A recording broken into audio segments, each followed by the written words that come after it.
तो अब सुखदेव जी महाराज ने सुदामा जी के सुंदर चरित्र का बखान किया।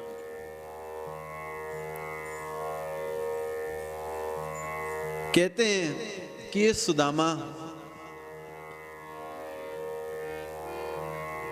जितने सदाचारी थे, जितने गुणवान थे, जितने सरल थे, जितने विद्यावान थे, अगर ये चाहते तो इनके घरों में धन का भंडार हो सकता था, पर ये कभी किसी के द्वार पर मांगने नहीं गए।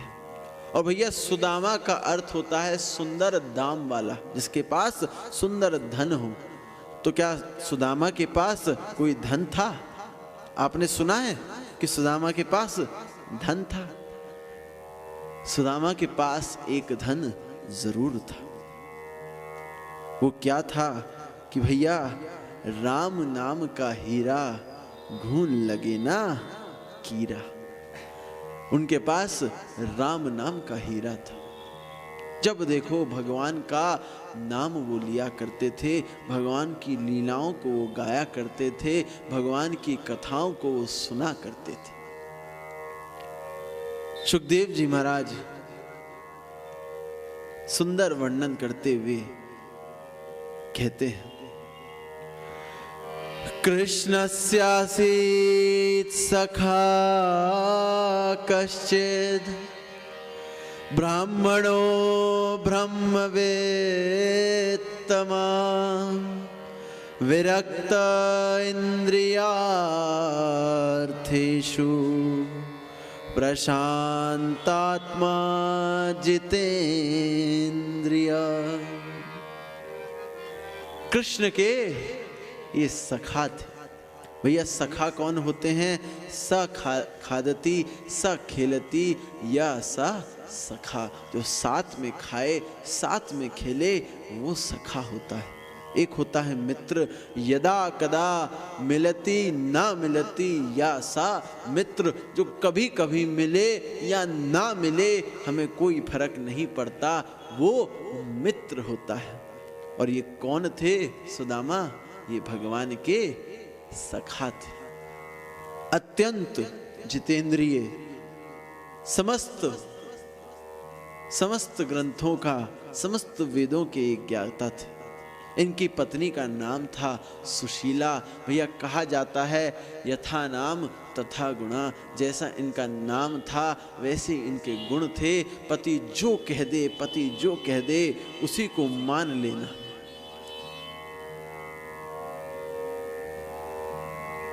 कहते हैं सुदामा जी किसी के घर कुछ मांगने नहीं जाते थे। अजगर की तरह, अजगर वृत्ति से अपना जीवन चलाया करते थे। अजगर कैसे चलाता है? अजगर करे न चाकरी, पक्षी करे न काम, दास मलूका कह गए सबके दाता राम। भैया कुछ काम करना नहीं, केवल भगवान का नाम लेना और उसी से ही अपना पूरे जीवन को चला देना। सुशीला घर घर जाकर काम किया करती थी। कभी ऐसा समय भी आता था कि घर में कुछ खाने को नहीं है, तो यहां पर सुदामा जी अपने बच्चों को अपनी गोद में बिठाते और भगवान कृष्ण की कथाओं को सुनाने लगते। और सुशीला क्या करती थी? चूल्हे पर पत्थर पानी में डालकर उबालने छोड़ देती और बच्चों से कहती कि सब्जी बन रही है, थोड़ा समय लगेगा। और सुदामा अपने बच्चों को भगवान की लीलाएं सुनाने लगते। लीलाओं को सुनते ही बच्चे सो जाया करते थे। एक समय ऐसा आया कि 4 दिन से उन्होंने कुछ खाया नहीं था।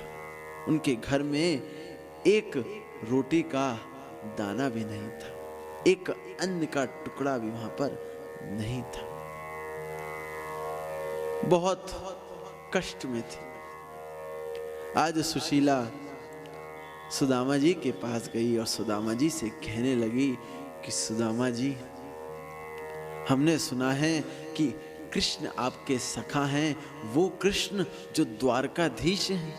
भैया हमने सुना है द्वारका सोने की है। अगर वो कृष्ण के पास आप जाकर उनसे कुछ मांगोगे भी नहीं, तब भी आपकी इस दीनहीन अवस्था को देखकर उस सोने की द्वारका में से एक ईंट भी हमें प्रदान कर दी ना, तो हमारा तो पूरा जीवन चल जाएगा। इसलिए आप प्रभु एक काम करिए, आप कृष्ण के पास चले जाइए। कृष्ण आपके सखा हैं। आप बार बार ये बात कहते हैं। आज सुदामा जी कहते हैं कि देवी, कभी भी किसी धनवान के पास अपनी दीनता लेकर नहीं जाना चाहिए। इतिहास गवाह है, उस व्यक्ति का अपमान होता है। मैं तो कभी नहीं जा सकता।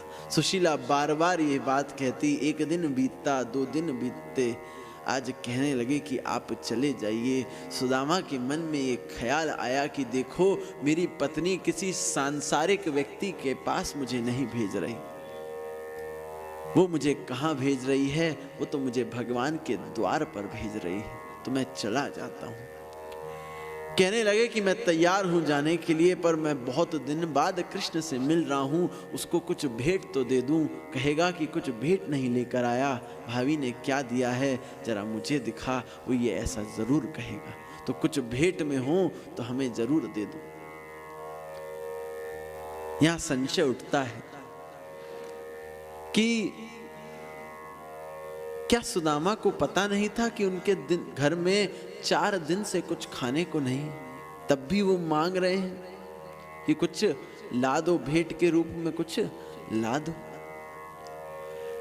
क्योंकि सुदामा को पता था कि जो माताएं होती हैं वो कुछ ना कुछ सेविंग करके रखती हैं, कुछ ना कुछ जब हो सके उस राशि हो चाहे राशन हो, उसको हमेशा बचाकर कुछ ना कुछ रखती हैं।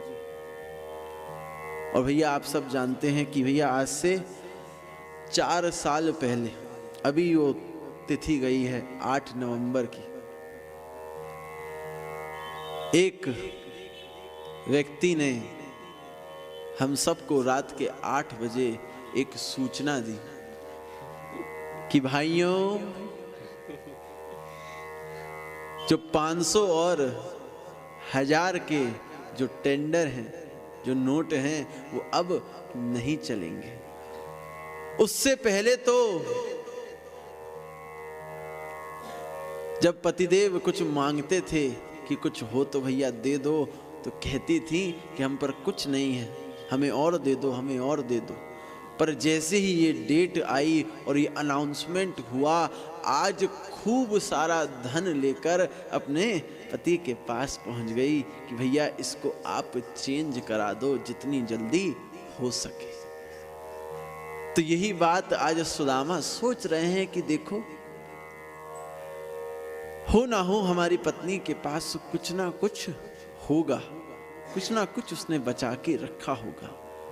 पर दुर्भाग्यवश वो जो बचाया हुआ था वो भी सब खत्म हो गया था, कुछ नहीं था सुशीला के पास। भागी भागी अपने पड़ोसिन के पास गई, पर देखो दुर्भाग्य, देखो कि क्या हुआ। उस पड़ोसिन के पास भी कुछ नहीं था, बस क्या था, कुछ चावल के कंकड़ पड़े हुए थे, टूटे हुए चावल के दाने थे। एक पूरा का पूरी बड़ा सा एक टोकरी थी और कहा कि इसमें से जितना लेना है ले लो।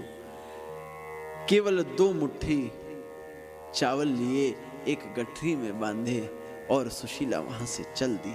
सुशीला चाहती तो 4 मुट्ठी ले लेती भैया, उन टूटे हुए चावल से जो 4 दिन से कुछ भोजन नहीं किया हमारे बच्चों ने, उनको ही खिचड़ी बनाकर खिला देती। पर सुशीला भी ऐसी नहीं थी कि जितना चाहिए उतना ही लेती थी। पतिदेव ने कहा है कि भगवान कृष्ण के लिए कुछ भेंट देनी है। आज उस पोटली में वो भर कर उन्होंने उस सुदामा को प्रदान कर दी। आज सुदामा जी निकल पड़े और अपने शहर के बाहर ही पहुंचे हैं। दीनहीन अवस्था है सुदामा जी की, और सुदामा जी ये सोच रहे हैं कि पता नहीं ये द्वारका कितनी दूर होगी। एक व्यक्ति से पूछा, पूरा दिन निकल गया चलते चलते, एक व्यक्ति मिला कि भैया हमें बताओ ये द्वारका कितनी दूर है। वो व्यक्ति सुदामा जी को जानता था। वो कहने लगा, सुदामा जी आप यहाँ क्या कर रहे हैं? अभी तो आप चलते हुए अपने घर के बाहर ही पहुँचे हैं, अपने नगर के बाहर ही पहुँचे हैं, और जैसे मैं आपकी चाल को देख पा रहा हूँ, जैसी आपकी हालत को देख पा रहा हूँ, तो मुझे नहीं लगता कि आपको 3 महीने से कम लगेंगे द्वारका पहुँचने में। सुदामा जी ने अपना सर पकड़ लिया। उधर भगवान को अपने सखा की याद आई कि देखो, हमारा एक सखा था सुदामा, गुरुकुल के समय हमारे साथ रहता था, हमारे साथ खेलता था, हमारे साथ खाता था। उसकी हालत तो देख लूं, आज देखा है कि सुदामा की इतनी दीनहीन अवस्था है। भगवान को बहुत कष्ट पहुंचा, और आज इसके पीछे का कारण भगवान थोड़ा जानने की कोशिश करने लगे, तो उनको एक बात पता लगी। ये बात तब की थी जब भगवान कृष्ण और सुदामा जी दोनों साथ में मिलकर गुरुकुल में पढ़ा करते थे। तो एक बार गुरुजी ने उनको लकड़ी बीनने के लिए आदेश दिया कि तुम रात्रि के समय लकड़ी बीनने चले जाना। तो गुरुमाँ ने 2 मुट्ठी चने दोनों के लिए अलग अलग पोटली में बांध कर रख दिए थे। दोनों प्रिय थे गुरु माँ के।